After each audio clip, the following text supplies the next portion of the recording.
As a member on the board, तो ये objection नहीं समझ में आया आप जो कह रहे हैं।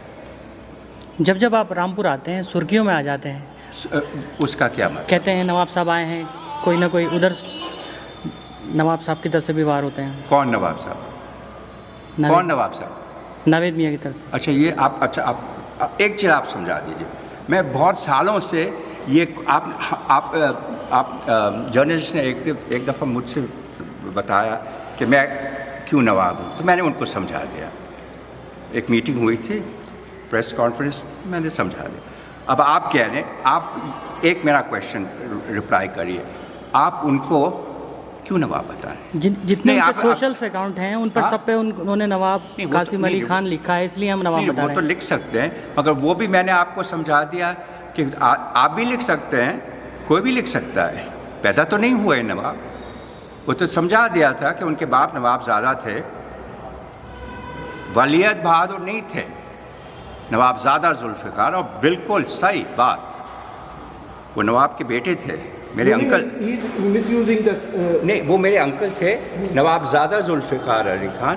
और नवाबजादा का जो बेटा होता है वो साहबजादा होता है। वो तो समझा दिया था मैंने आपको last time at the meeting. खाली वलियत का बेटा नवाब बन सकता है। मिकी अंकल नवाबजादा थे बिल्कुल, मगर वलियत रामपुर नहीं थे। वलियत रामपुर मेरे बाप थे।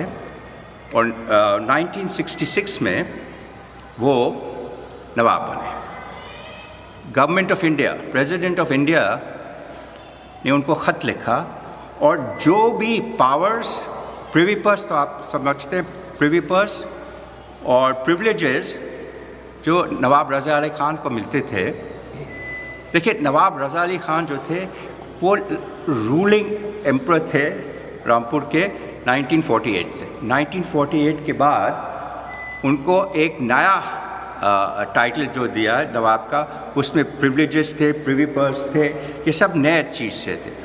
बिल्कुल वही चीज़ मेरे बाप को मिली विद द टाइटल अंटिल 1971, जब इंदिरा गांधी ने कॉन्स्टिट्यूशन चेंज किया। उसके बाद सब बंद हो गया, ऑफिशियली सब बंद हो। उसके बाद नवाब का टाइटल भी meant nothing, क्योंकि उसके साथ ना तो प्रिविलेजेस थे, खाली बर्थ राइट थे।